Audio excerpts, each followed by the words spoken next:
I'm Reginald, your announcer. And welcome to Best of the Bottom. There's a podcast of nonsense from nobodies. He once swallowed 2 quarters and pooped a nickel. And she smoked so much weed to start a religion they got drunk and forgot what it was. Here's your hosts, Justin and Diane. Hamlick, hit that intro.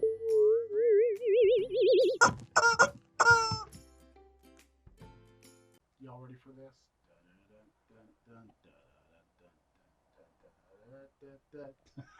Y'all ready for this? What is love? There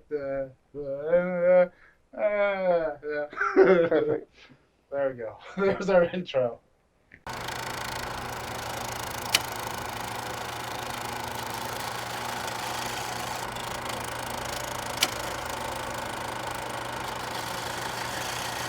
It's gonna be terrible.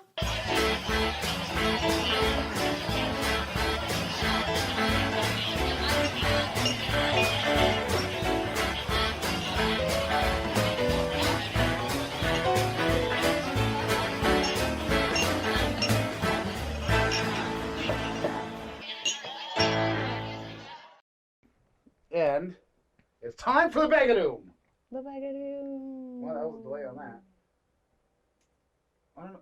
Whoa, look at that. Look at that. Look at that. We're trying to do new things here, and I don't know if it's working out. I don't know if it's working out. But in this bag, we have shots. That's why it's the Bagadoo. We do not know what these shots are, but we will take them and then let the podcast begin. Bigger one in there. Apple. Peach. Good for you. I don't know the strain. Oh, wait. Yeah, I do.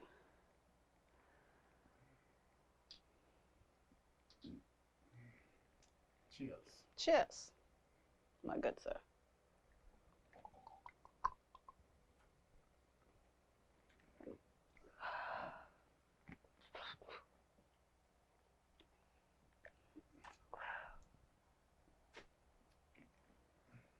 That's delightful. Simply delightful. Ooh. Hello and welcome to Best of the Bottom. We're bottom class people drinking bottom shelf booze. And tonight we are going to be drinking Floyd's Spiked Half and Half. Because you get a 15 pack for $13.99. Not a 12, not a 13, but a 15. And that is money. I was gonna get spiked seltzer, but it was $13.99 for a 12 pack of that, or $13.99 for a 15 pack. Floyd's. You can sponsor us once we get some numbers. I'll get some numbers. People, click some bells, ring some devices, like, share, subscribe. And you can also find us in audio form on Podbean and Apple Podcasts. Or you can find us right here on the Paraco channel, YouTube channel. And, you know, this is what we do. We drink some random stuff that we try to go bottom shelf. I don't know what Floyd's is considered. I don't even know. Yeah, I've never heard of it. Neither have I. But they sell in 15 packs. That's and the pretty... thing, it even said, look. Even sold in 15 packs. 3 extra. Bum, bum, bum. And they're all right there. Right there. Either it's such shit that they have to give away 3 extra. Or it's going to be a delightful surprise. Marketing. They're like, oh, hey, people are going to like this. They're going to want 3 more when they're done. To Floyd, whoever he may be. Yeah.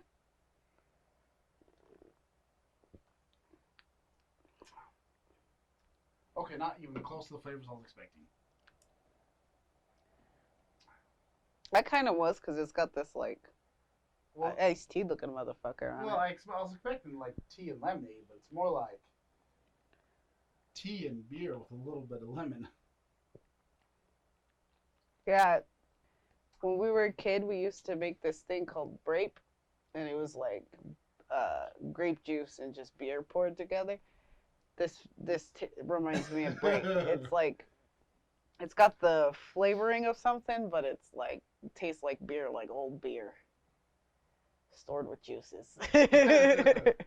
Well, That sometimes would get left out in the sun all day and then put back in the fridge like nothing happened. it's gluten free. Oh, well, good for them. Just thinking if we were getting our numbers up, not a ringing endorsement of Floyd's spiked half and half here. Oh yeah, for sure. I'll talk about how it reminds me of my.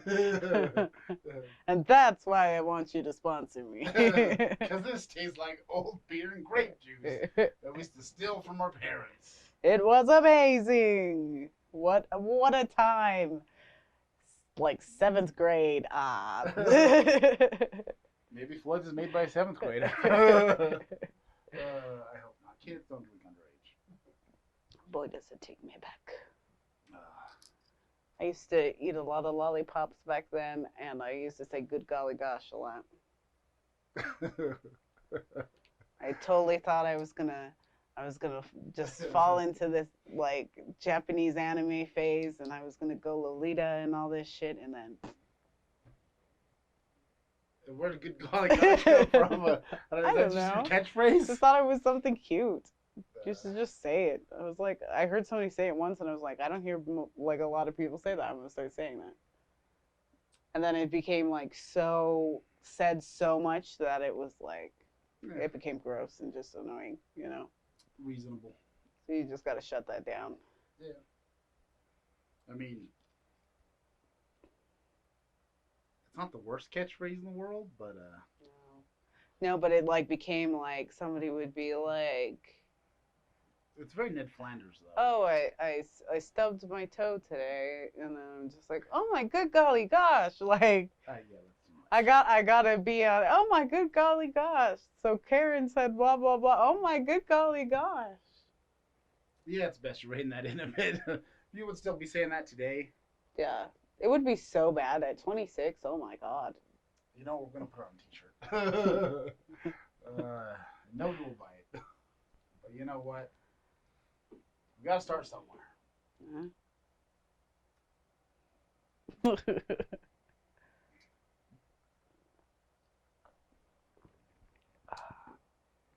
So, what? There's things to talk about. Lots of things are happening. Things that directly affected us. Things that are just entertaining to talk about. Where do you want to start? Where do you start? You want to talk about Martin Jannetty? Do you want to talk about Cardi-B? Or do you want to talk about our adventures in the land to the east, west, the west, the west? Huh. Where do you want to start? Wow.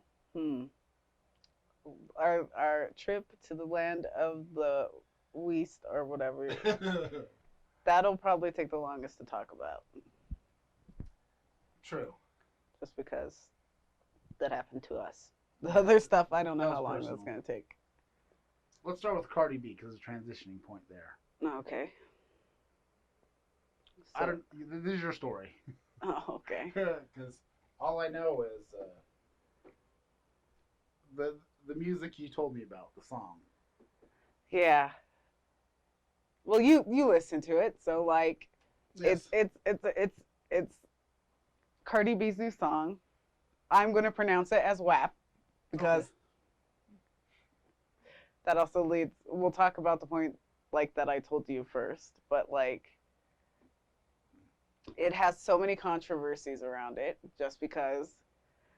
And I am still curious on what the controversies are. As I said on the car, I said this. Well, the first one you already know that we talked about was the fact that it's vulgar. Yeah. And my thought is okay. So her whole gimmick is she's a stripper, and she became a rapper, and she likes to talk about being a hoe. She has a whole what's that little viral video or clip that she had that line She's talking about hoes never get cold, or whatever the fuck she says. I mean, I've never heard her say that, but that sounds like something she would say. So I'm like, okay, I'll video where accept she's that. all the hoe down, and she's like, "Oh, hoes never get cold," and da da da da da da da da. I don't know if I think it was very simple. I just remember she said, "Hoes never get cold," and that's. I mean, as I said, what do you want her to sing about? Tea time? I mean, a tea party? Like, it's just. But yeah, it's WAP, wet ass pussy, is what it stands for. Oh, okay. I thought it was more like as a spin off of FAP, like it was kind of a UK thing for masturbation, fapping. Yeah, but So I thought it was just like the woman's version. Put a W in there. It's WAP. Fap, WAP. That's what I thought. But hey. okay. I mean, okay. That works too. I'll take that logic. I'll take it. Yeah, just. Nope. That was one of the things, because it's a bunch, well, not a bunch, but 2 female rappers talking about their vaginas. Mm-hmm.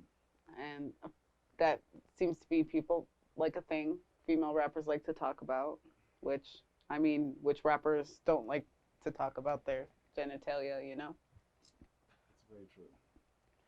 So that's the thing that was happening, and I was just like, okay, like, do you want your kids singing it? No, but like, as a thing that's out there, is that like really something you want to be upset about? Like, yeah, I mean, you got systemic racism, you got a pandemic, you got politics going up on it and everybody's ass, the whole election coming up. I mean, there's a lot of controversies going on. Like, a woman that was once a stripper that became a rapper, singing about stuff that she always raps about. I feel like that's a non-headline. That's like it's like a, hey, look, this girl's doing her gimmick. Yeah, it just annoys some people, but I'm like, professional wrestling's fake. I don't know. It's very, just a non thing. Like, people are like talking about how music's gone downhill because of it and all this stuff, and it's like, oh, shut up. Music's been at the bottom of the hill for a while. I mean, it's a fun song. Like, just let people have it. I don't know how I feel about it. I don't think it's like, I think it needs a little bit more zhuzh in there. I mean, have they never heard Korn's Camel Toesies? Is it Camel Toesies? No, not Camel Toesies. Camel Toesies. No, I'm thinking of the wrong album. The one that's motherfucking titty fucking 2 bald bitch. Like, but I think that's the one that's like the K and all the symbols and all that shit. Yeah. I mean, granted, that's just a slur of. And then you had 2 Live Crew, which, to be honest, 2 Live Crew was not near as vulgar. But I mean, it was the early 90s. We were still coming out of Reaganomics. It was a different time. I mean, there's so many other things that I don't see the big deal. Mm-hmm. I mean, dudes talk about their dicks in all kinds of form. Let the women have their vaginas, man. Let her. Let them have their vaginas. Hashtag woke. Let us this is all 2020. Sing about wet ass pussies. Yeah. I mean, I don't know about you. I'm a big fan of vaginas. I just think it's because, like, I don't know. Males want to sing to it, but they feel they can't, so they're upset. I don't know. Because there's a whole stigma on them. So they're like, if I sing that song, like, I'm going to come off bad, so they can't even have it. I don't know. I'll sing Shoop. I mean, it was in Deadpool, for Christ's sake, man. I mean... It was in Deadpool, so, Yeah, I mean... Of course. I'm comfortable with my manhood. Because Deadpool. But I just that was one thing. the only thing I saw about was I guess Carol Baskins was mad about like tigers or some wildcats being in there. Yeah, there's some. Yeah. But I'm just saying, when people are looking into the disappearance of your husband, you should keep a low profile. Let's not add to it. You already won a documentary, and everybody brought that up and relaunched a new investigation. And like every so often, I see headlines talking about the FBI is looking for any information on the disappearance of Carol Baskin's first husband. I mean, is this the time to keep your name out there? I mean, this feels like a time where you're like, oh, you know what? I may have dodged a bullet. Let's just bring it back. You know, I just Yeah. Carol Baskins. Yeah, I'm shocked. Well, I guess I'm not shocked at all, but there's a part of me that's like, I would have kept my head. Yeah, I would have been quiet for a while if I was her. Yeah, I mean, as soon as that documentary came out and all that, that's the time to just lay low and just avoid the limelight. You know, worry about your wildcats. Do what you gotta do for your refuge, your other place where you keep caged animals. But Yeah. Shit. Yeah. I don't know. So I guess that I hadn't heard that one. So yeah, you that's the brought only that one one I up. came across just because. And all I know was the headline. I didn't read the actual article, so it could be a lot more to it. But I'm just saying, like, if people are looking at you about murdering somebody, that's time to just bring you back. It's like O.J. Simpson, you know? He got away with murder once, and then he goes and steals all his memorabilia back and still goes to prison. Just take the loss, bro. Take the loss. You already got the big win. Take the little loss. Yeah. I mean, come on, bro. I'm not condoning murder. I'm just saying. When you do something stupid and you... Okay, I'm being bombarded by flies again. I don't know where they fucking came from. We need to hold Mallory up here. She killed one earlier. Yeah, put her on the table. But there's still 2 more in here. And I need them dead. Yeah, I think it's because somebody keep... I think one of the cats gets outside and knocks the screen off. I'm gonna go rock 'em, sock 'em, robots on all these sons of bitches. Yeah, fuck. Okay, well. I'll try to, like, ignore them, but... I know. One of these days, we just need to have our own studio somewhere. Yeah. Okay. Then, there was some drama, too, because Megan Thee Stallion got shot. Who? Megan Thee Stallion. Not Okay, well, familiar. now we can't both be, like, distracted by the flies. Sorry, it was like almost crawling your eyes, like an eon flux over here. Ah!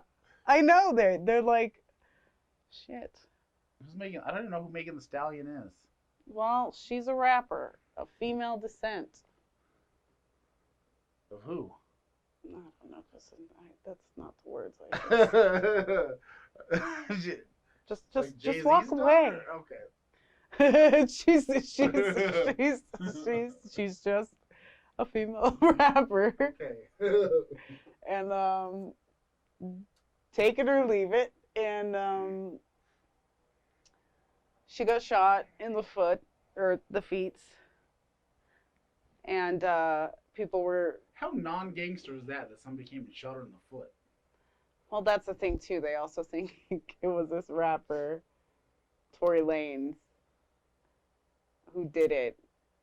And we all found out that he was like 5'3". And Megan Thee Stallion is 5'10". And everybody was just like, everybody thinks that he shot her in the feet. But she's not saying nothing, because of course she's not going to say nothing. But Wait, that's who everybody thinks what it does that is. do with Cardi-B? She's the other singer on the song. Oh, okay. So in the music video, Kylie Jenner, she makes an appearance in it. And one of the rumors is like Tory Lanez and Megan Thee Stallion were dating or whatever, and he was paying attention to Kylie Jenner, and that's part of the reasons why they got in this fight. And then like he shot her.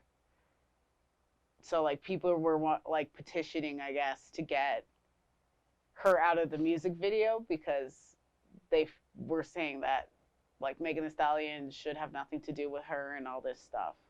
So like people were trying to get Kylie out of the video. So that's one thing. Another thing people were all uppity about. Then, which made me laugh because I don't know.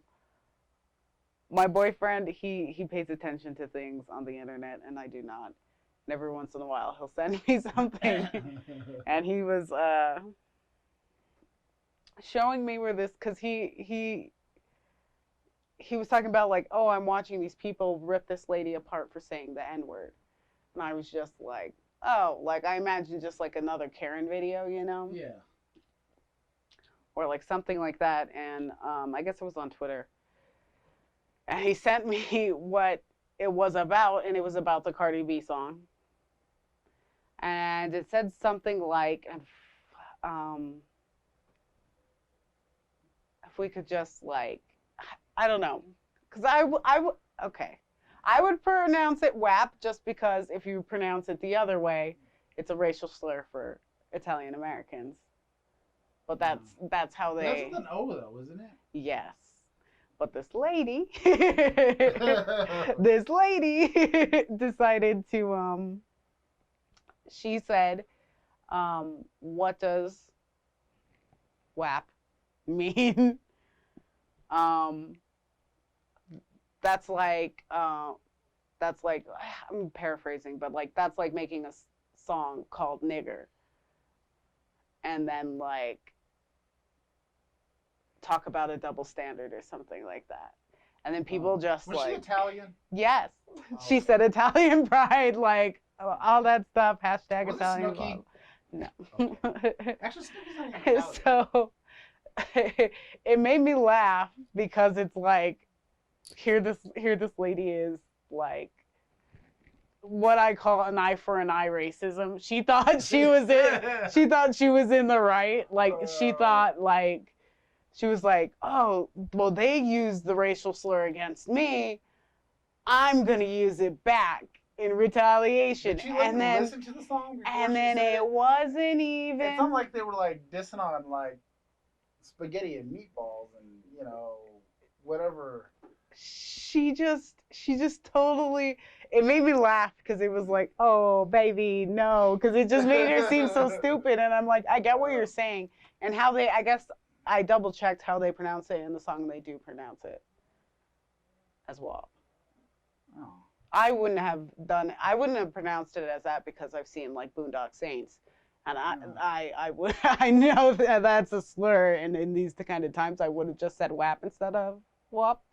But well, I'm still saying, you know, she definitely didn't know WAP how to spell it. Seems more like the offshoot of FAP. Yeah. I just say it that way because I'm like, if it really becomes a problem, all you have to do is change it to WAP. No big deal. Yeah. It's like not a problem. But like this lady, she was like, okay, so she says all that or whatever. Then she kind of says, she gives kind of like a half-ass apology. And then she posts, the best part is after all this, then she posts a picture of her son in a karate class and the teacher's black. And she's like, my son's karate teacher's black. Like, I could have chosen anybody in the world to teach my son, but I chose him or whatever. And like, was like using that defense as to she's not racist. And I was just like, I have never heard that. She doesn't even have a black friend. She's just like... That's like almost going, look, I went to this McDonald's, and look at this black person fixing my hamburger. Look, I am allowing this guy to serve me food. I could have had him not served him. I could have not gone there. Yeah. I could have chose not to take my business here and have him teach my son karate. It just made me laugh so hard. And she just kept doubling down, but I was like, that's really how far you had to go? You're like, well, I have no black friends. So I'm going to go with my son's karate teacher. Like, it was just one of those things that made me like, I hate racism of any kind, but at the same time, it just made me laugh so hard. I get smoothies from Jamba Juice. That sounds African. I don't know. I don't know. She's just, it's just one of those things, and I know it's like, but there's certain, as someone who's dealt with racism, there's certain racisms where I'm willing to just, that's just funny and stupid, and I'm willing to laugh it off. Like, and just the fact, like, I honestly don't think. I take the toll roads, and I went through there one day, and as I approached, I realized it was a black man. I didn't move over to the other lane. I don't know if she's racist or not, but all I do know is she thought she was standing up for her people. Well, you know. And she thought, you know what? If you're gonna say our word, I'm gonna fucking say your word. And then it's like not even the word, sweetheart. And then just like it's in a fucking song. And then it's just like it just I don't know. I was expecting another stupid Karen just being blatantly racist, and then this just made me laugh. I was just like, okay, just the fact that she had to go like here's a picture of my kid in karate class with the black instructor. Like, that's my excuse for how I'm not racist. The question is it a black-owned business, or is just one of the instructors happen to be black? I have no clue.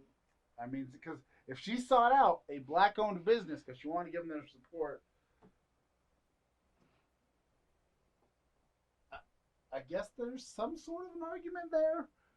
But if she just goes to a place that's owned by another Italian American and one of his instructors is a black guy or black woman, and here's face gender, or I don't know how he identifies himself or herself. I don't know.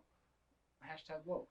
But either way, if there just happens to be a black person at this place of business, that's like you take your kid to public school and like, my son's social studies teacher, he's black. That's more of a coincidence than it is a particular judgment. It's just hilarious to me. And the fact she doubled down, tripled down, like the black friends is still, it's a lame argument, but it's still more than like I pay this guy money as a business transaction once a month, and he teaches my son something, and I never have a conversation with him. Right. Well, I was thinking about that too. I was just like, God, I'm gonna say I was so much. Okay. I'm gonna start this with an I was. I was wondering what the black guy feels about this, because all of a sudden he's thrown into this thing. Like, oh, don't bring me into this. He probably doesn't even think about that woman. You know what I mean? Like, he probably like has the kid in his class, and that's the extent of it. Yeah, he knows that that's his parents. Release him to him. As Mrs. Capitelli or whatever. Yeah, probably not even. And then all of a sudden his picture shows up, and he's being used in a defense as like, why she said the N-word. Like, I can't even imagine. Like, I would be like, what the fuck, bitch? Like, I don't even know you. Like, I would be like, I'd be like, don't look at me. I don't know her. I know you was little Bobby's mom, you know? Yeah. I would be like, that's gotta be crazy to wake up and all of a sudden be like, what's going on? And then be like, what? Like, that, I'm this lady's defense? That's crazy. Did she even did she even know his name? I don't know. I would hope she would know better than to use his name, but it was already dumb that it was just like, But then it made me think too, like, where's this lady's friends, you know? Because nobody went, hey, say your apology and get the fuck out. Like, just don't say anymore. And like, be sincere. Like, it's like this lady had like, because if I saw one of my friends having any kind of problems like that, I would call them right away and be like, look, no more. Like, you can't. And I'm like, you're gonna do your apology, but you're gonna talk to me about it first, and then we're gonna post this shit, and then we're done. Do you hear me? Don't I'm just like, randomly take a no picture. more, no more after that. Her apology fucking sucked. Then she started posting other things. Like, I know she said something about the black I don't know if she said sensibility, but that's the word I'm using. Being fragile and all that stuff. And I was just like, oh my god, like this lady is just she just wants whatever is flying at her. Probably. Any attention I'm just is like, better than no attention. but I'm just like, but do you know what I mean? If I saw you, if you for that instance, like I would be like, dude, we gotta shut this down now. Like you are not talking. Like you have lost your privileges for at least 24 hours. You ain't saying shit, and even longer than that. I'd be like, delete your fucking Twitter, change your name, go on, you'll be fine. Not change your name, like don't change it, but change your name on Twitter if you have to. Like, if you have something to say and you gotta, rethink it real quick, just double check the facts. Don't just. Well, that's what's making me laugh too. Is I'm like, I'm sure she was furious. She was like, "What? They're over here all pissed off at like all this racist shit, and then they're over here singing songs like called like WAP." Just like, I'm sure she was just mad, and that's why it's even funnier. Is because she totally thought. Clearly didn't even hear the song. Because if she heard the song, she like. It says it. You should have put 2 and 2 together. But still, nothing about that song made me think, man, Cardi B hates Italians. It's just, she just. Even I would be thinking if I heard that song, even if she still wanted to be angry at the pronunciation and all that song, if she went in there thinking this song is like negative towards Italians, she must have thought that like Cardi was saying that they're all dry. No, see, my thought is okay. So she makes a lot of references to where she wants a man with a large penis, and maybe her Italian husband is not in the well-endowed situation, and she took great offense thinking that they're saying that all Italians have small penises, and that's why that song. Because it's just like either way, it sounds like like even if it was about that, like maybe she it has would a be small penis. it would be flattering, I would think, because people like the wet ass pussy, don't they? I would assume so. So, like, yeah, she would just be saying, like, that Italian pussy fire. Like, yeah. I don't see where this all went wrong. But my thought is, like I said, she made a lot of references to large penises, and maybe her husband is not in that category. Oh, for sure. He but might be like, below average. I don't know. She just, it's hilarious to me. Or her baby daddy, or whatever her situation is. I don't know her life, but it made me laugh because I had a situation where I was trying to decide if it was racist or not the other day.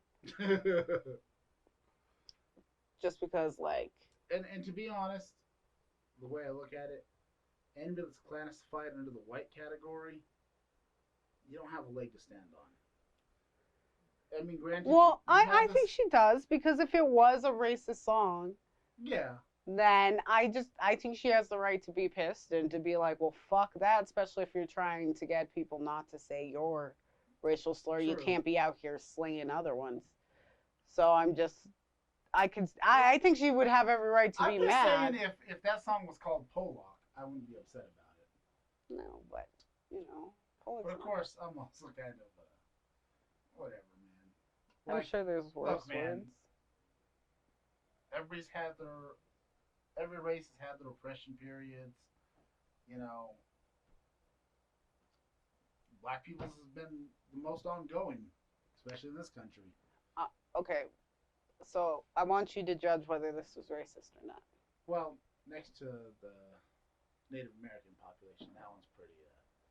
I'd say the black and the Native Americans got hosed the most in this whole America, the land of the free. I don't think they're comparable. So I'm just saying, out of the two races that have the most to complain, land of the free. Whoever told you that is your enemy.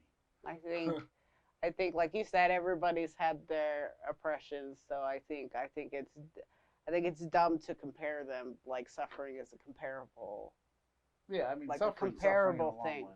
It's just not. You can't gauge someone else's suffering, even if you have some understanding. You can't. Yeah. Because everybody suffers and grieves and no, I was just saying and all that stuff differently. Of the two groups that have had the longest ongoing issues, would be of the black community and the Native American community. Mm-hmm. That's been like kind of the longest ongoing issues in this country. Of course, not a lot of Native Americans in England either, but I'll just say it. Locally, I'd say those are the two that got screwed the most, or the longest in recent history. I think probably the Jewish has been screwed the most in the longest history. From the Egyptians to the Hitlers, just it's always been blamed the Jews. Okay, so judge if this is racist or not. Okay. So I stopped by the Pickwick. Okay. I come in. The lady the lady behind the counter is helping this black man. All right. She has the worst, like as soon as I walked in, the attitude just right in my face already. Like I could tell this was like awkward, or I don't know if they fought or if whatever. I don't know what happened, but there just seemed to be like animosity, something going on between them. It felt like, and I was just like, oh shit, I don't know what happened there, but this is awkward. And then so I pull up and I'm like my happy, cheery self. And I'm expecting that attitude to change, Yeah. Like, I ain't done nothing to you. I don't know what that guy did to you, but it felt like there was something going on because the way you were treating him was pretty damn shitty. Yeah. And so I was like, hi, how are you? Like, all that stuff, like, blah, blah, blah, just trying to be polite. And I was going there to get some Swisher Sweets because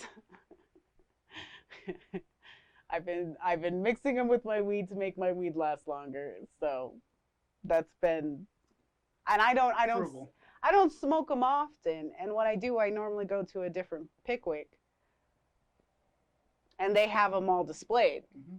Here, they're under a desk or whatever, and so I'm just like, do you have the Swisher? And she's like, yeah, the Swisher. Of course we do. No, she didn't even say nothing. She just went like this, but like did it with that amount of neck swing and like attitude. Yeah. Didn't say nothing, and I was like, okay, still under this fucking thing, so I can't fucking see him to like choose which one I want, and I'm not familiar with like any of that stuff. So Is something up with the cognac flavor? No. Okay. That was at the other one where you can just see them. Oh, okay. I just made a poor decision because, like I said, I don't smoke them often, and that I just went like, oh, I imagined, because I've never had cognac either, so I thought it was gonna. I don't know. I expected it to be. We drank cognac on one of the. Oh wait. No, it was just one shooter. It was. Yeah, no, the nastiest thing ever, but. Yeah, so I couldn't see him. So I just went, just grab me one. She grabbed me grape. And see, like, when she put it down on the thing, like, I wasn't really paying attention because I was just giving her money or whatever. But she gave me this look Like, she gave me this look, but I didn't know what the look was. And then, like, when I was walking out, I looked at it and I was like, grape, and I was like, and then I was like, wait a second, was this bitch being, because this is the thing, I thought it was hilarious, like, as a coincidence, but then I was like, this lady was a cunt to the person before me who just also happened to be black, then she was a cunt to me, and then she gave me this great fucking cigar, and I was just like, did I just have a racist exchange, or was this like just a misunderstanding, you know? Not even a misunderstanding, because I thought it was hilarious. I was just like, what a coincidence. And then it just made me laugh, because I thought that was funny. That this big, like, white lady, blonde hair, like, looked like a fucking Karen, passed me this shit, and then I started going, like, she was such a cunt, though. Like, even if she did it on purpose, or even if she did it in a joke to herself in her own head, like, yeah, I would think I thought it was hilarious, but then I was like, but she was being a bitch first. Yeah. That makes me go, like, is that racist? Because I would have never thought about it if she wasn't being a dick beforehand. Yeah. You know, honestly, at first I was thinking, well, maybe she just hates her job. Yeah. And I understand that, Mm-hmm. you know. Sometimes you're just in a mood, you had a bad day, your job just sucks balls, and you're just cranky. Mm-hmm. But kind of the pretext and then the whole just hand you grape, I don't know. It's very borderline. Like I said, she could just be a bitch at her job all the time. Maybe she hates her job. Yeah. Or maybe, who knows? Maybe that dude happened to be her baby daddy. And, you know, you just happen to be the next victim. Yeah, I don't know. I'm willing to give her the benefit of the doubt just because of the fact that I don't know her. Yeah. But it doesn't look good. No. Just say it. No, and that's the thing, though. I think it's like, because anybody else, I would have thought, like, probably accidentally did it, or wasn't thinking about it, or I'm willing to even, like, somebody might have done it as a joke, but, like, because she was obviously over her day, so I could see her just being like, I'm gonna give this person, like, and I was like, she could actually truly be racist, and, like, I pulled a racism right under their nose, and I didn't even get shit, and I was just like, part of me was like, if you caught, like, a different black person, that could have been an issue real quick, Karen. Like, oh, yeah. Like, I could have had a Karen video in 2 seconds, like. Definitely. Tell him what you did, Karen. Like, just like, I could have fucking had my shit, but I was like, it made me laugh, and then I went, maybe that was racist. I don't know, but it made me chuckle, because I was like, giving a black lady grape like she ain't heard of being canceled, and I was just like, and then I was like, what did she know or did she not know? Because I was just like, she was such a cunt, and then the person before me happened to be black too, so I'm like, maybe she just wasn't feeling it, and it made me laugh because I was like, the person behind me is black too, motherfucker. So I'm like, you better fucking. You picked the wrong fucking Pickwick to work at, like. Yeah. Take your ass up to, I'm not going to name some streets, but the uppity neighborhoods. You know where you're at if you live in Cruces. Just made me laugh. Stupid. It's another one of those things that could have been racist, could not have been racist, but, like, just makes me laugh because it's like, I didn't get hurt by that. It's at least a good 60-40 split. Yeah. Maybe 70-30. I'm not going to go 50-50 because, I mean, there's at least 10 to 20% on the racist side. I'm just saying. There's an extra 10-20% on there. For sure. But it was one of those things where I was like, I don't know. I don't know if I'm feeling these. I kind of think they're hard to drink. They just have such an odd flavor. Do you still want them to be our sponsor? I don't know. Floyd's. They're hard to drink. But they got a VW bus on the lake. Yeah, probably I with mean, a maybe bunch the of lemonade- dead bodies. Maybe because I was trying to decide between this and the lemonade flavor. And you chose this? No offense, but it's like It just has an odd almost texture to it. it tastes syrupy. It just Feels like something you should shake, but you can't. yeah. I think there's a fizz. It just doesn't feel like there should be a fizz to it. That's the problem. If there was no fizz to it, I'd be throwing up. Yeah. Because it's lemonade and it's tea. Those are not considered fizzy products. It reminds me of Long Island iced tea. But that doesn't have a fizz to it. I know, but that's what the flavor is almost. True. And I feel like the fizz, like if you took the fizz away, I think it would taste more like a Nest tea. I'm having a flashback, dude. I'm wearing a wig. I'm drinking something like Long Island iced tea. It's taking me back to when I threw up all over. Yeah. Just those chimes. I remember. It was in high school, and one of my friends at the time brought over like 2 bottles of Long Island iced tea, but it had the actual boozes in it. It wasn't like a. What are you talking about? The big jugs? Well, they weren't big jugs, but he had 2 of them, Oh. and they were like. 'Cause I got the big jugs. We were just chugging out of them, and I just remember last thing I remember is my friend being on the phone and being like, yeah, I'm at one of my favorite person's house, and he was at my house, and I was like, yeah. And then next thing I know, I remember I'm waking up. I feel like I should be doing a reenactment. Yeah, well, we totally. I remember waking up, wig off, shirt off, everything off. I'm just in my skivvies. I'm laying there in bed, and I'm like, oh my God, what happened? And then I had my friends were staying. My friend Sammy was staying the night, and she was staying in my sister's room, and I just came over and I knocked on the door. And I was like, so what happened, guys? And they were like, dude, you threw up in the hallway.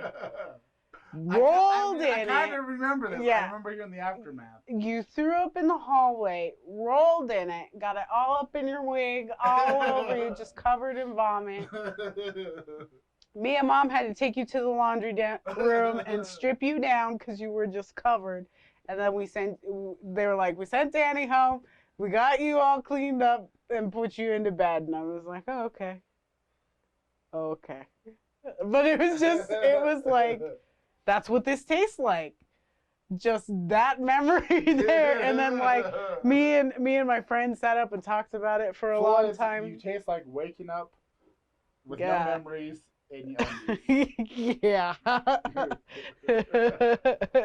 It's scary, Floyd. If you want to wake up in your undies in an unknown place. Oh my God. I'm sorry. This is so scary. The can looks scary now. That van has seen some shit, dude. He's gonna go bury some motherfuckers. Look, you see one man hiking alone?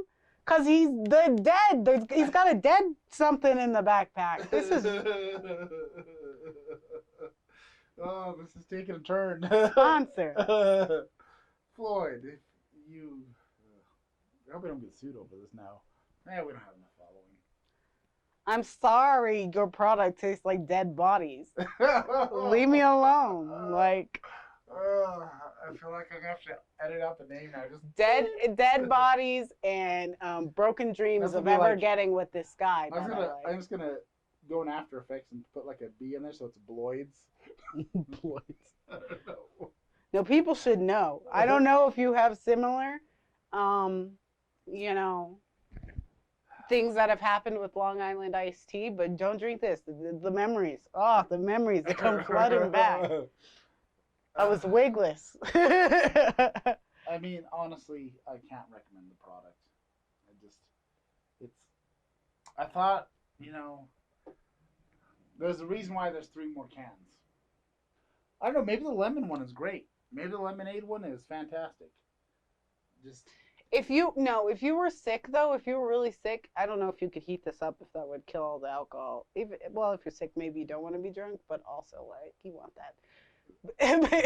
If you can heat this up a little bit and you're sick, it's like a tea, like it's a hot toddy. yeah. There you go.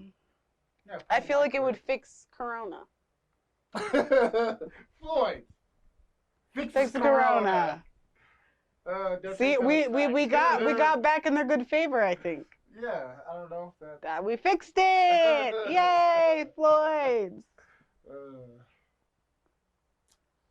Maybe, I don't know. So, the land of the West. Oh yes. How do we transition? Just like that. Speaking of dead bodies, our sister didn't die. Woo! Yeah. If we had more shots, I'd say we should have a shot for that.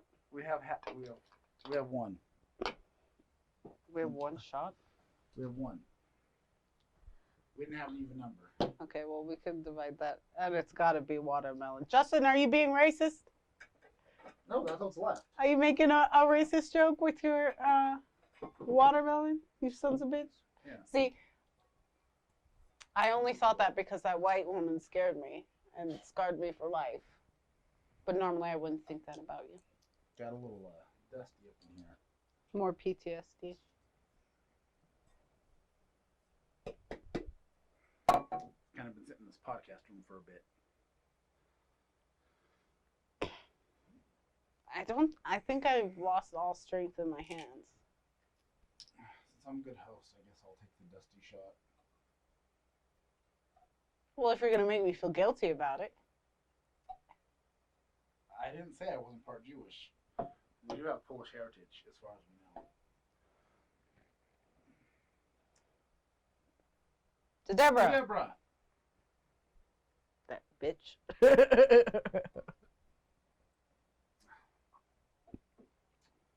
I think this is making the shots taste better. With the dust in your glass, because wine is bad. Everything's bad, Justin. It's all bad. Debra's still Ah! alive, so that's good. Oh yeah, Debra's still alive. So Yay! Woo. So, in earlier podcasts, there was, I was about to say a third sister, but I am a male. Justin, I'm so happy you decided to tell me about your transition first. Oh my God, Justin's coming out. I think you would make a lovely lady. I don't know. I got a lot of facial hair. Keep it. Bearded lady? Yes. Oh, That's also chic. I do have some pretty fantastic moves. There you go. You can hoist them up. All right. Get them in your neck. So, Mhm. Debra was part of this podcast for a little bit. She may return later on. Maybe not the podcast, but in the production of other things. God, the squeeze is delayed and it's driving me nuts. Stop looking. You're supposed to look over here. I know this is so distracting. Look over yonder. I'm going to figure. I think I need to remove some stuff from here so it's all like function properly. Anyways, Yeah. so Debra was on this podcast for a little bit. We actually did a solo podcast, one. That was just me and Debra. And, well, Diana was away. She was in El Paso, I think, with your boyfriend. So, look at you all having a significant other. Talking about me loving my kids. Ew, somebody's got a significant other. Ew. So, Yeah, but mine's super lovable, so you can't blame me. although I do think he might love me more sometimes. Yeah. Debra. So, I don't know how much I should get into the story because a lot of it's her story, but in the long run, she's been kind of Well, we just talk about our experience during her. yeah. She wasn't feeling good for a little bit, For a long bit. Yeah, for a long bit. That's kind of part of the reason why she is on the podcast anymore. For several reasons, but she hadn't been feeling good. You know, nobody's kind of quite able to figure out why. They thought it was this, thought it was that. They thought things were under control. Then she called me one day saying her tummy would just felt bigger. It was distended. And, you know, I told her, are you bleeding? Is there this? Is there that? And she said no. And she said, can I just wait to go see the doctor in the morning? And I said, yeah, as long as you're not in severe pain or it's not bleeding, you know, it could be, you know, multiple things. Go see your doctor. Go see the doctor in the morning. They tell her to go to the ER. Next thing you know, I'm over here taking a nap after my night shift. And Debra's got cancer. You know, just Debra's got pancreatic cancer. She's getting flown off to.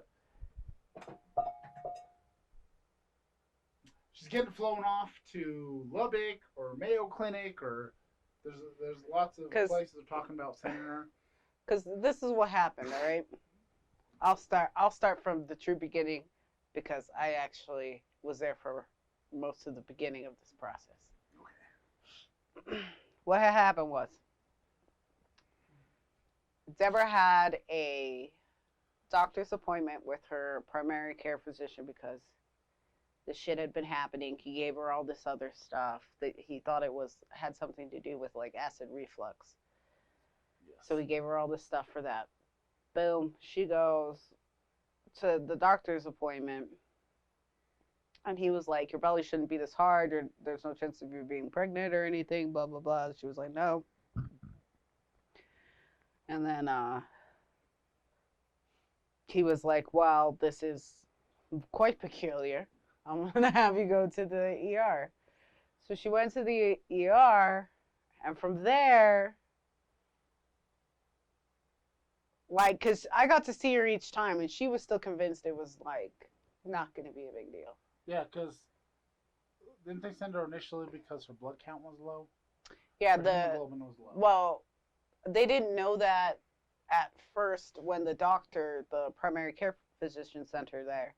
He just was like concerned because her belly was so hard, like it was like rock hard, and he was like, there's no reason for that to be the case. You might want to just go.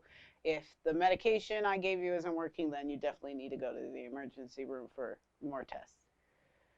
So at the emergency room, that's when they did the test, and they found out that her hemoglobin was like 5.5 or something like that. Or what level I guess of hemoglobin, I don't know. I mean, I don't know that. I know the terms, but I don't know what it means necessarily. Yeah. It had to do with blood, and so she got a blood transfusion from there. And then she also got testing, and it showed that her pancreas was abnormal. Yeah, they did a CT scan. And then that's when it became, oh my God, she's got fucking pancreatic cancer. Yes, I woke up to she's got pancreatic cancer. That's not what I told you, though.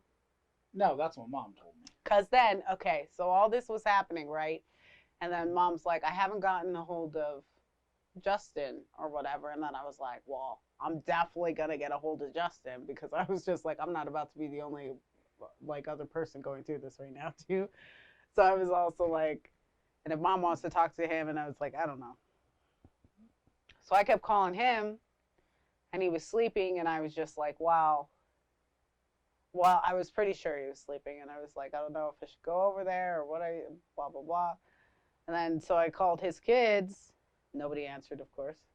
Yeah. And then I sent him a text and said, hey, I'm trying to get a hold of your dad. Will you wake him up so I can talk to him? And at that time, I guess, yeah, you basically did kind of wake up to, like, it's cancer. Because they were like, we're going to send her to El Paso, Texas. When I was woken up, it was Lubbock.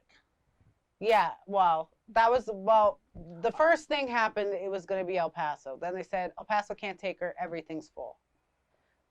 Then they were like, okay, they weeded out like Albuquerque, all these other places, and because of the pandemic, there's like no room for people. There's just not. And then finally, they were like, we were going to go to Lubbock, and then they were like, well, Lubbock won't take you either. So eventually we ended up in Scottsdale, Arizona. Scottsdale, Arizona. Scottsdale, Arizona. Unnecessary S's. But like, yeah, when I woke him, Scottsdale's, Arizona's. when I woke him up, yeah, all we knew was it was going to be in Lubbock, because they needed to do tests for cancer, because that was their main concern. Yes. Because their pancreas was abnormal, seemed to have some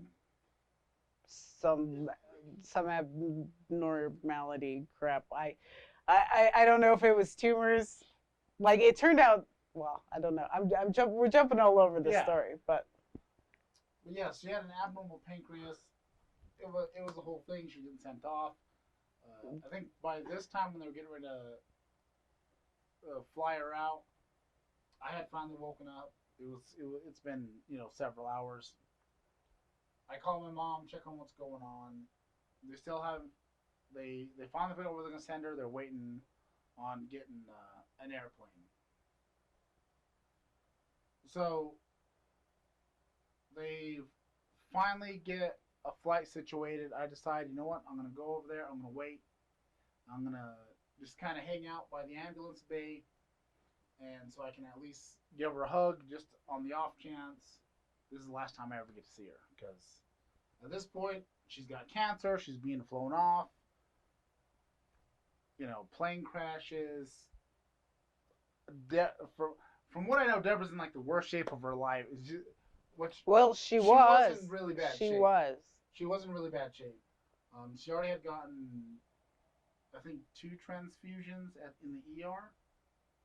And then she got 3 more when she got to the Mayo Clinic. But so I'm not hearing any good news, and I'm like, I'm going to see my sister, and I'm waiting in the ER ambulance bay. Finally, well, first I go over there. Mom says, never mind. They're waiting for a plane. They had thunderstorms in Arizona. They don't know when to fly. So I come over, and me and Diane kind of sit there, and we talk. And we have moments of crying, and, we're kind of expressing our concerns. Mm-hmm. Debra's sick AF. And I honestly have no idea what's going on. I'm thinking the worst thing. Mom is convinced it's pancreatic cancer. So we're sitting there, we're talking, we're having our moments of, good times, and then, there's moments of just our fears, and we cry a little bit. But finally, Mom calls, says, we got everything figured out, they're going to fly her out, and I'm like, okay, fantastic. I'm going to come over there and at least get a chance to give her a hug, say goodbye, just worst case scenario happens. So I Which, if I'm honest, I thought sounded crazy. Like, if you didn't, I just said it sounded crazy. Like, I was like, they're gonna not let us up there, and I'm like, I was not thinking that was in, like, I was gonna go with you because I was like, well, I don't want him to go by himself. Yeah. But I was just like, there's no way that we're ever. I was like, this is crazy talk, but I'll be a part of it because I have nothing else to do. Yeah, I'm just... Honestly, I had 2 concerns. One, because I've known some close people. The people I know closely that have died in helicopter and plane crashes in the EMS field. So there was that concern. Mm-hmm. Then there was the whole bleeding situation. I hadn't really talked to Debra much on the phone. I think I talked to her like a couple of times, but I was trying not to overwhelm her because I figured a lot of other people were trying to get a hold of her. And well, I just want her to focus on feeling better, so I talked to Mom and Diane. Kind of. I tried to talk, like, we talked when she asked me to pack her bag and everything, but it was like, it was so hard because it's like, I am not like I think I'm the most emotional out of like all of us.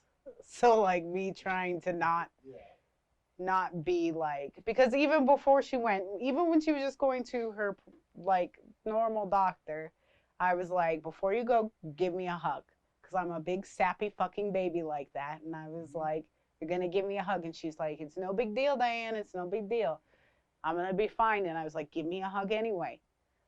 She came back, and then they were like, they want her to go to emergency room. And I'm like, well, you're definitely giving me a bigger hug this time. And she's like, it's going to be fine. There's nothing to worry about. And I was like, I don't know. At that point, I had been so thankful for that.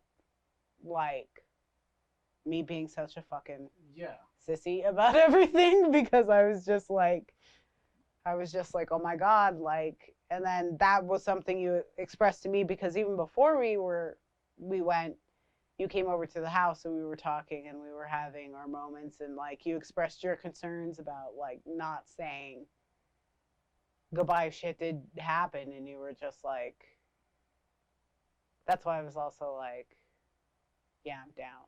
Like, we're gonna go storm this fucking hospital. So we go, and the ambulance rolls in. Of course, it's two guys that I know. I come up, and like, I didn't have to say anything. They already saw the name, and I'd actually even talked to my supervisor earlier, and I think they said, hey, it's JP's sister.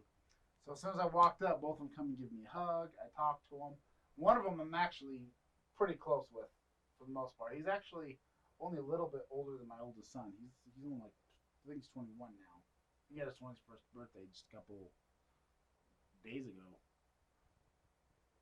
But he walks up, he gives me a hug, and then of course, as soon as people show me like, hey, we're worried about you, I kind of was having trouble keeping it together. Talk to the flight crew, talk to the EMS crew, and I'm like, oh, look, I need to see my sister before we go. Let me just give her a hug.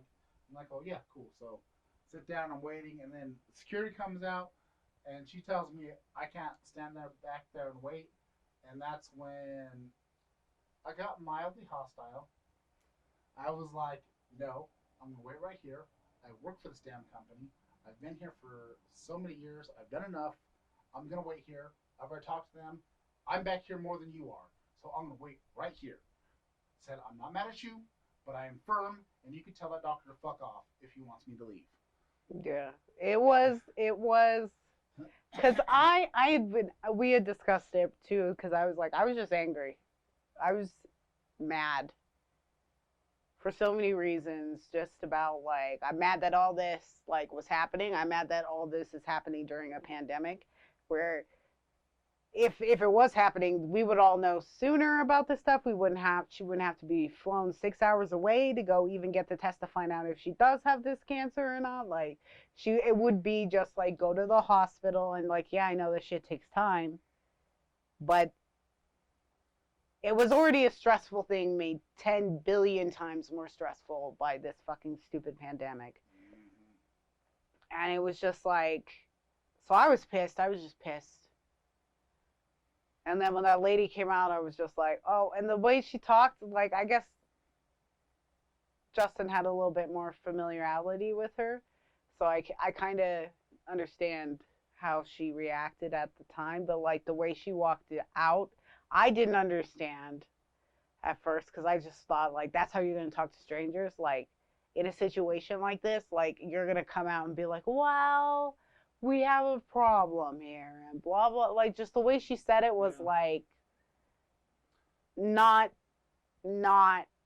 any thought to the fact of why we're here in the first place. Like, we're not chilling behind the fucking hospital for, like, no reason, bitch. Mm-hmm. So I was pissed off, because I wanted to be mad at anybody and everybody. Yeah. Because I was just mad. I was doing my best to be a decent human being and not take my anger out on anybody, because I really couldn't find, like, if I knew who to be angry at, that I would have been angry at them, but there was, like, nothing I could do. No one I could truly be angry at and have it be justified. But this bitch all of a sudden steps into my way And I'm ready to be just pissed. My mom, she's ready to be just pissed. Well, yeah. And then Justin steps in and just gets pissed for us.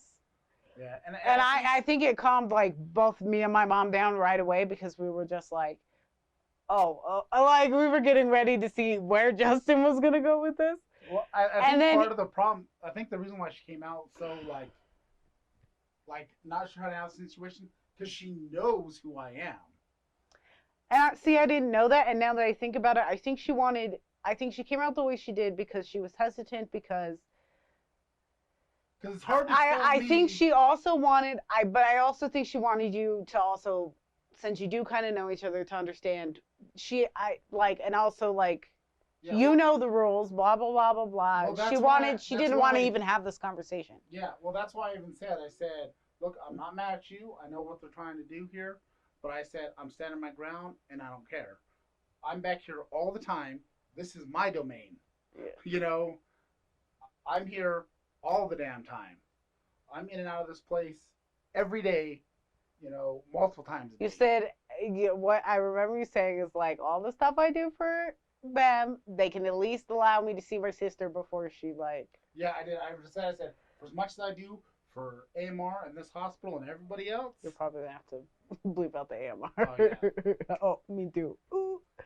But. Hang on. Let's cut that whole part out. For what I do for this company and everywhere else, you can let me stay back here. That's and she was like, she just went back and was like, okay, I'm gonna talk. And then the nurse lady came out. Yeah, the nurse came out. She's somebody I know. But I'm not gonna say her name. I was impressed. I was impressed because like even before, because I asked Justin, I said, what are you gonna do if they don't let us see her? And he was like, oh, they're gonna let us see her. Like, he was sure, and I was like, they don't let us see her. He's gonna be super fucking pissed. And so then when he started to get mad at her, I was just like preparing myself to like, for something to happen. And then you caught yourself. You caught yourself very elegantly. You were just like, I'm not mad at you. You like just settled right the fuck down. Yeah. And I was like, see, I would have never had that. My plan B was I would follow that ambulance all the way to the hospital, and guess what? All the way up to the airport, and I would have given her a hug there. Because you know what? I still know everybody, and I know the code to get into the airport.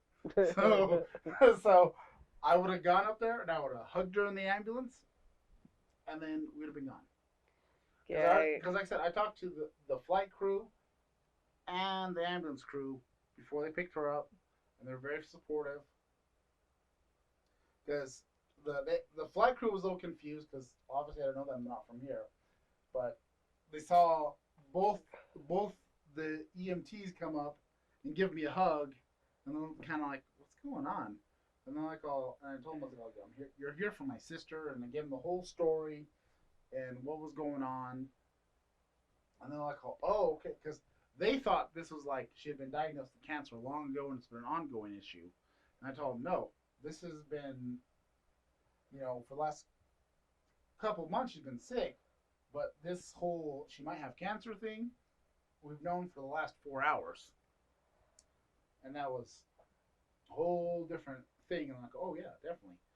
As soon as we come out, give them a hug. So we hang out there. I get to give her a hug.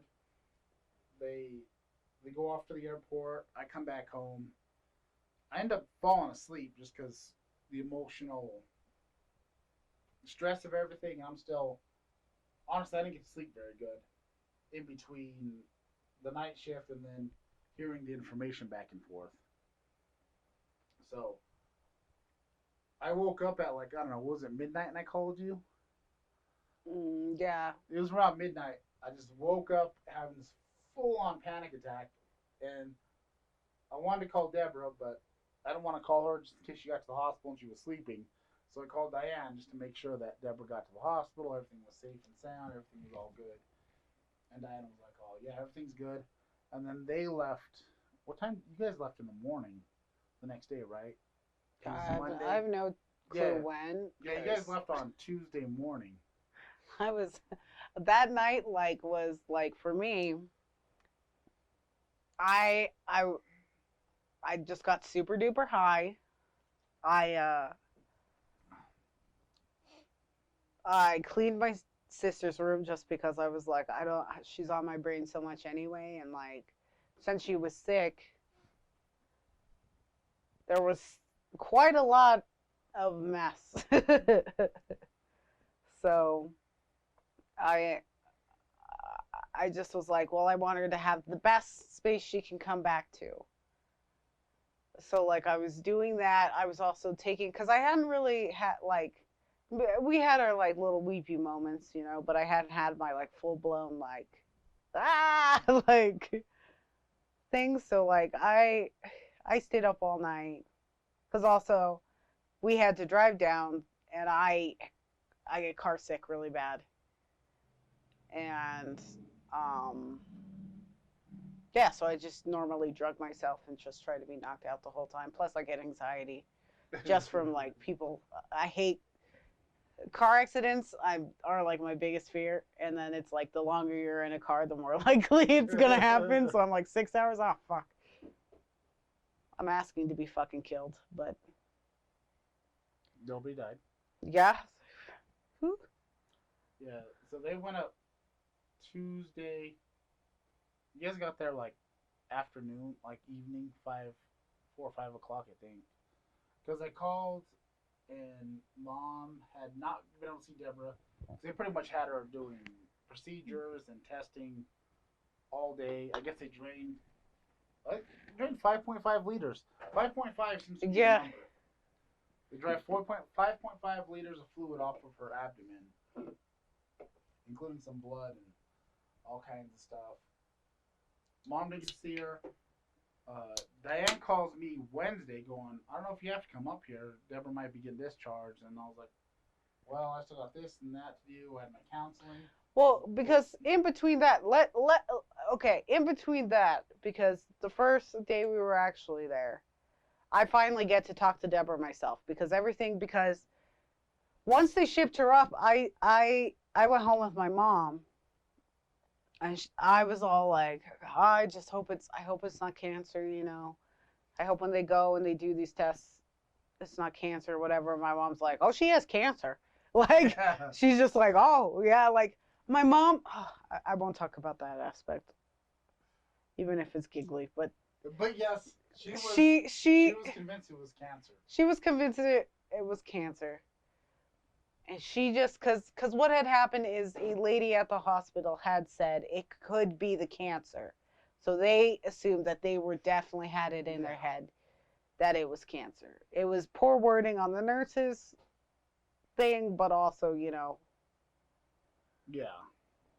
Well, because there was no biopsy done, there was nothing to determine for sure it was cancer at that time. But yeah, so that's what I Mom, was like. Honestly, she tends to always go to the worst possible scenario. It blew my fucking mind because it was like I was like, well, I thought the whole point of flying her out there was just to find out, like, and she's like, no, because they have a specialist over there. Because we were all, at least I was told, and then I told him or whatever that like the pancreas was coming out. That's what I knew. Like that's for sure what was gonna happen. And I'm just relying on like the information that I am getting to be correct. So and I keep coming up with questions, and I'm not trying to freak anybody out too, because it's like I can't be there normally in a situation. I could be there to ask my own questions if I had questions.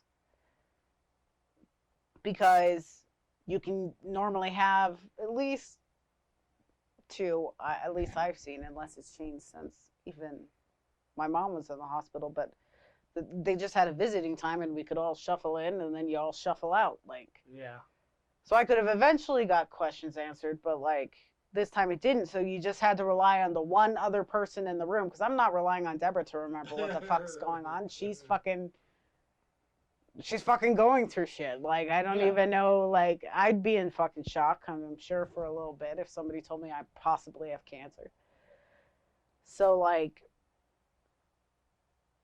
yeah, and then I think my mom, I think she did her best, and Deborah told me too. Like they both told me that the girl said it was cancer, but I, it sounded like it was a poor choice of wording on her part. I think it was more of they were concerned it was cancer, but yeah, because she just said it could be the cancer, and mom instantly was like, well, if she's already referring to it as cancer, then they must be sure it's cancer. Yeah. But and then my heart went from like, oh fuck, like I was like, okay, so we're going to Scottsdale for treatment, and I was like, I don't know how long I'm gonna be gone. Yeah. Like I packed like the biggest suitcase full of all these fucking clothes. To be honest though, they were also telling Deborah if it was Mike. Sorry about that. I've probably been hitting my shit this whole time. But they were saying that if it was in her throat, the bleeding came from the throat, she could have been there for months. Mm-hmm. You know, repairing each and every one. You know, she'd have to repair some, get blood, repair some, get blood. You know, it was going to be like a 2-month process in Phoenix.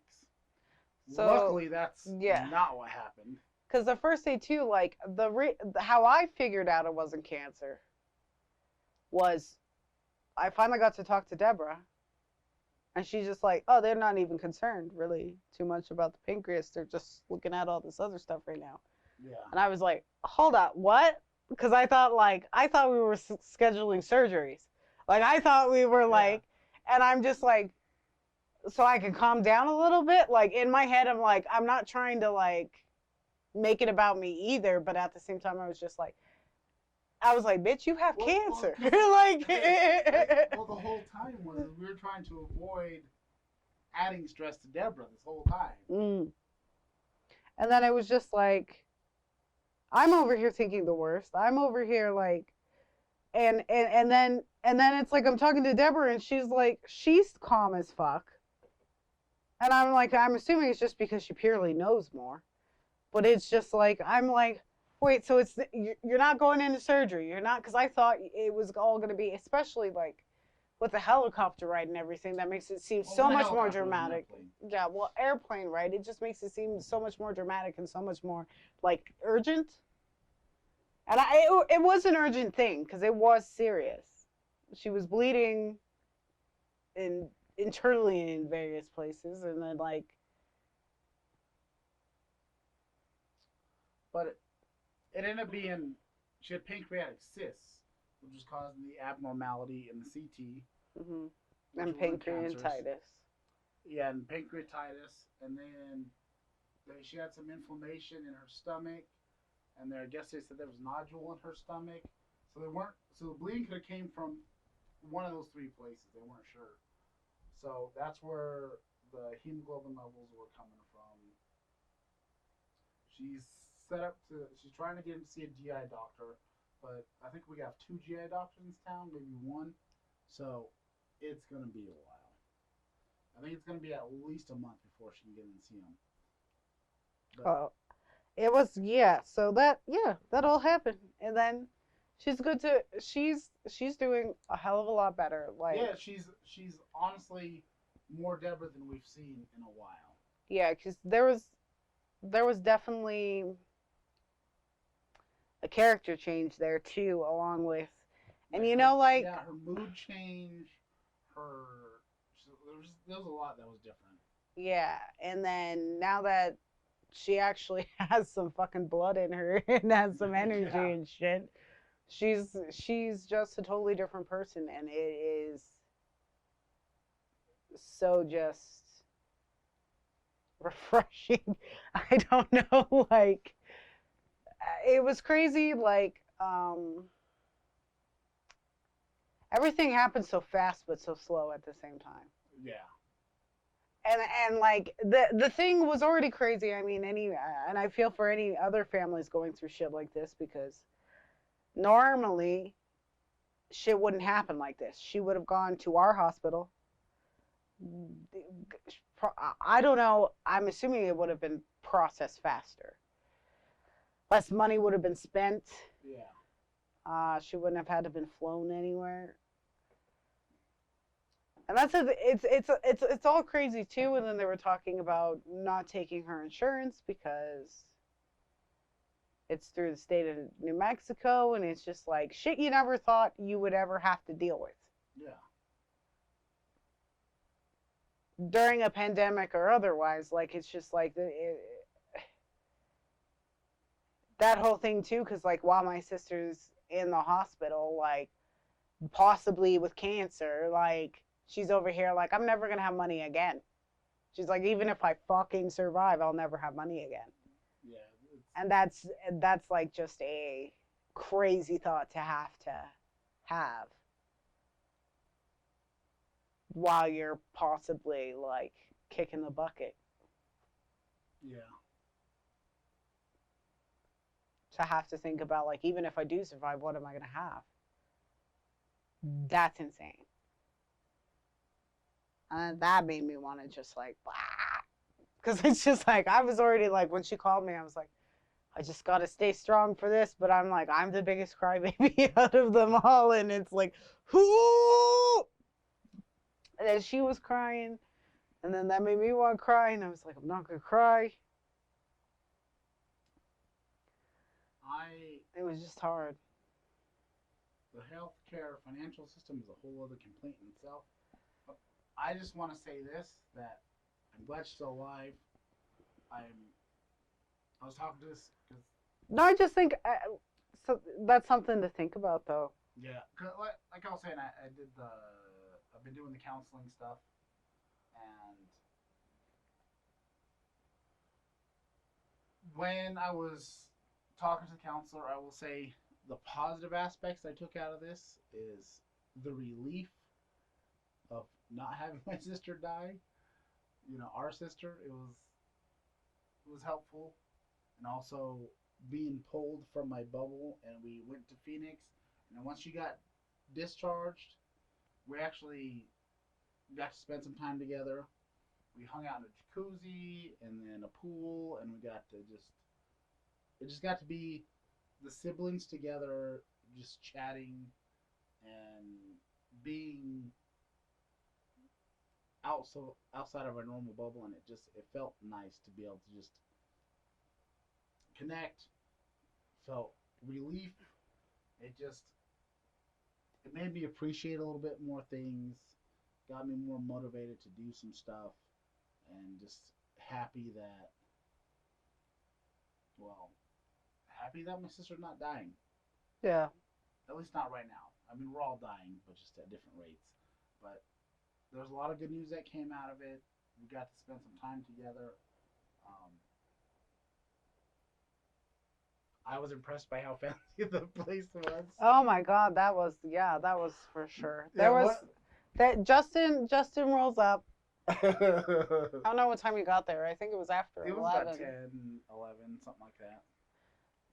But he rolls up and he's just like, "Can you believe how fancy this place is?" And I was just like, I was thrown up by it because I was like, I mean, I guess it's fancy. I hadn't been paying attention to any of this. Well, because I also got lost in the neighborhood for a little bit. Yeah. And, like, there was like 4 or 5 resorts, and then also like a really nice kind of like a way fancier neighborhood than we ever had here. Like the little strip mall that was down the street. Even the crackheads look classy there. That was the thing that I found the most enjoyable about Justin. It's just like the crackheads. Look, They're classy. they're even. And I was like, technically- okay, Justin. Technically, they were probably cokeheads because they had money. At least one of them had money. The other 2 could have been like the lower class tag-alongs, but 2 of them were wearing some fancy clothes. I'm not sure they weren't hookers. Either way, in the neighborhood they were upper I just scale. think one They hooker. had all their teeth, man. One hooker took a little bit more pride in her job than the other 2. Because the lady who was a little bit more dressed up, still hookerish, Yeah. but it looked like she would be the one you But would pay either the way, most money for. I felt less like they were going to ask me for money as I walked out of the gas station getting the beer. That's true. They kept to themselves, but they definitely, like, their eyeballs were sweating. Like, They were on some shit. They were definitely on some fucked shit. up. Because I was keeping an eye on them. I was like, I'm sorry, I know I'm staring, but Scottsdale. I'm enjoying myself. It was nice. The pool was nice. Granted, the deepest area was like 4 feet. I kept skinning my fucking knees in the pool. Yeah. So, but it was insane to be in a pool anyway. Yeah, it was crazy. We were in a pool. There was people there, and then there'd be too much kids. So then apparently there was an adult jacuzzi on the other side of the area, and it was all kind of a dark and nice area. We went and chilled there for I don't know how long, but it was lovely. Yeah. You know, good news all around. Debra doesn't have cancer. We got to spend some quality time together. We went to Phoenix. Their fucking alcohol times there is like 2 in the morning. You can go buy booze at 2 in the morning. Like, because Justin got there late, and then like he was like, I'm wide awake and everything, and I was like, yeah, because I'm on a night schedule now, so we said fuck it, and we cruised off to, I think it was like between 12:30 and 1, and we decided to go, and I checked, found a gas station that was open, and they were still selling booze until 2 o'clock in the morning. Dude, I'm like, that is, I was just like, so oh, this is crazy. I bought Stella because we were fancy. I bought some Stella. Mm-hmm. It was a lovely time. It really was. We sat on the patio. It was still hot as shit. Yeah, we sat on the patio for a little bit, and I looked at Dan and said, "It's okay." It was so late. It was so late. But you know what? It was fun. After we found out, we had like a good time, me and him, just like together, kind of drinking and just chilling out. Him just being overwhelmed by all the fancy. But like the shower. I didn't post the video yet. I'm gonna put it in here. I might put a little thing like right down here or up here or something. I'm gonna put there was a spot. You walk in to the shower, and there was a perfect, just 100% exact size to fit your beer bottle. It was a perfect beer shower in this condo. Perfect. Ideal. I walked in and I'm like, oh, Diane, you have to see this. This is amazing. Come check out the bathroom. She's like, and I had been there before him, so I was just like, what's so fucking fancy about that? And then as soon as he showed me, I was like, my God! Like, I just walked in, I just went, bink. Perfect. And it's like, you don't have to worry about water getting in your beer because it's like the perfect height. Like there's just like this much. You're not scraping your beer on anything. It's just sits in there. Every time I got in the shower there, I brought a beer with me. Diane even knew. He was like, I'm gonna go take a shower. I was like, you want a beer? And he's like, yes. So she got me a beer and opened it and took a nice little shower. I already knew. Like I took my beer shower, except for I almost forgot like 1,000 times.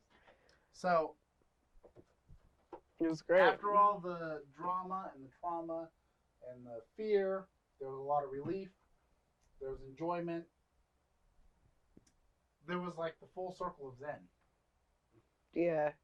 It was just a lot because I freak out. I freak out.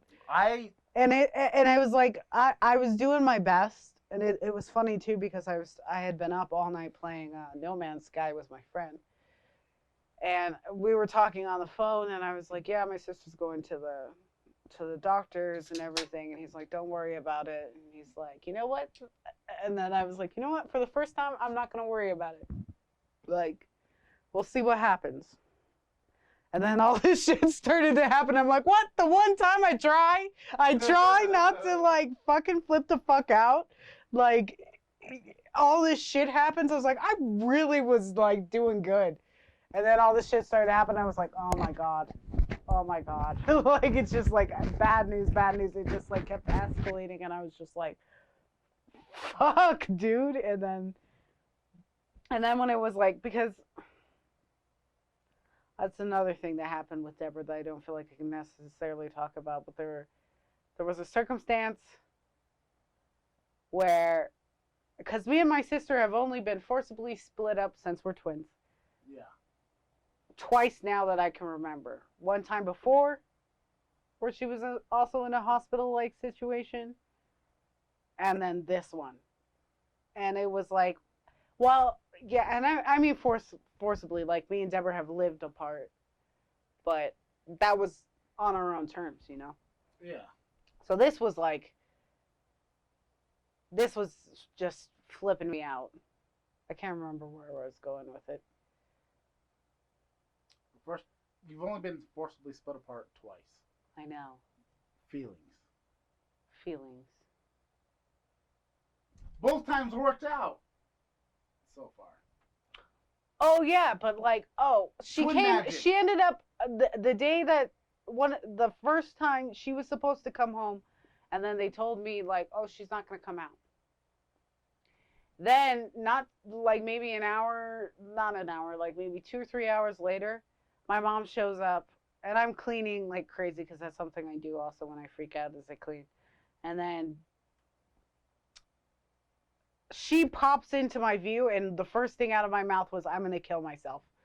Like, because I went from like my sister, because she was supposed to come home that day, and then I was told she's not coming home, and the next thing I know, she's right in front of me. I was just like, I can't do that, because when I feel, and that up and down was insane. And then I was so happy to see her, but at the same time, I was like, I just felt like everything just sucked.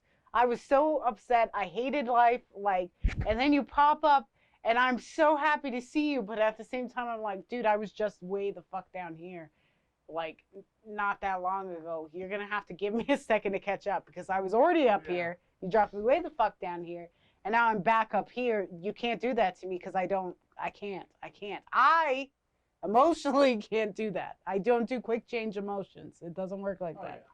So surprise is probably not the best for me. But like, and then so this time too, it was just like, when I thought we were just waiting on cancer tests, that was the only thing keeping me going. And then my mom's like, no, she has cancer. And then it was like, fuck.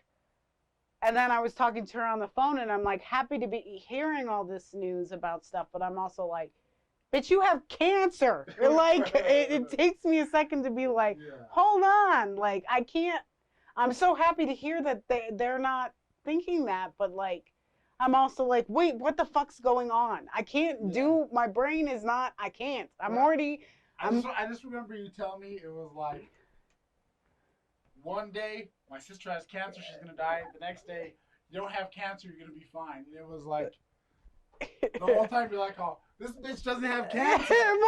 Because it's like, believe me, I was 100% grateful, but it's like my brain cannot do that. I can't process shit like that. I even told her when she told me, I was like, bitch, you have cancer. I was like, what do you mean you're getting out? I was just like, I'm like, because I couldn't wait I could wait, because I kept giving my turn up, because I was like, I was supposed to be the first to go, but I was also like, I don't think I'm ready. And then, like, even the first day that you were there. Yeah, we couldn't see her anyway, because they were. She was in testing procedures all day. And he decided to come up and I was like, Wednesday at 5. But like, they were supposed to let her out that day when I said, hey, maybe you don't have to come up. He decided to come too. Like, anyway, and then they didn't let her out that day.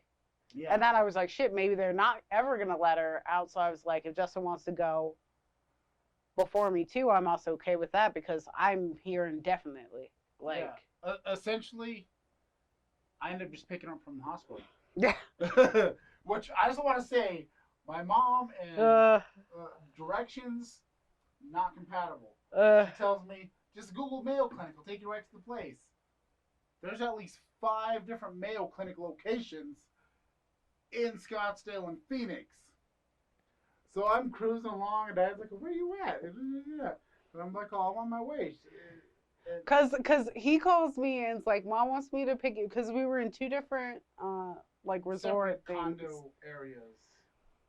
And I was just, I was finally able to sleep because I knew Deborah was getting out. Like, I tried to drug myself during the ride, but it was like I was having such a hard time sleeping. But I was really able to sleep because I had been out for like almost 2 days at that point. And then once I, what was I saying? Oh yeah, finally when I realized that she was gonna probably be okay, they were at least releasing her.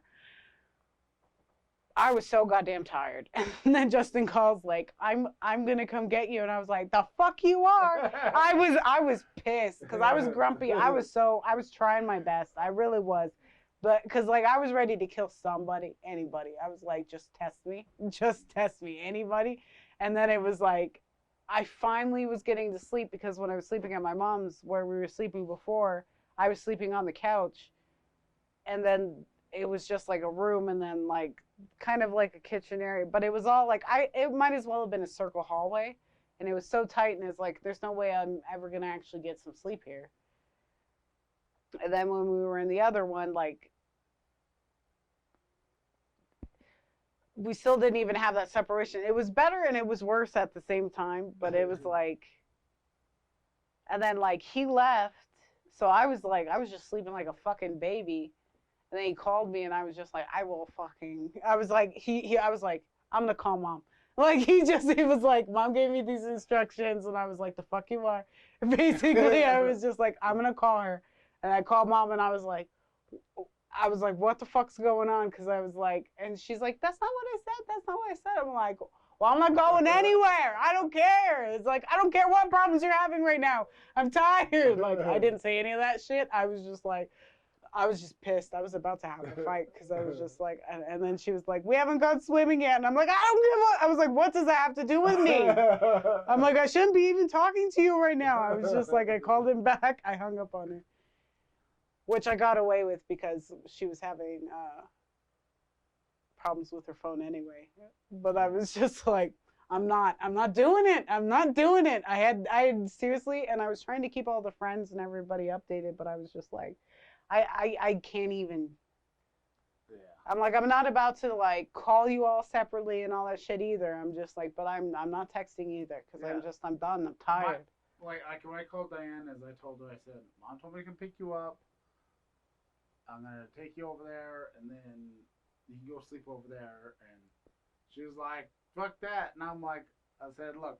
Mom gave me money. Yeah, he's I'm like, gonna do what she said. I got a pocket full of mom's money. I'm doing what she said, and I was just like, I'm calling her because I was just like, it was so bad. I already knew, because I was kind of sitting there going, why did she want me to pick her up, and bring her over before? But miscommunication. Either way, problem solved. I finally got Debra 45 minutes later than I thought because GPS. I googled Mayo Clinic, and it took me to a Mayo Clinic on the other side, but they scanned me. They did the whole COVID test.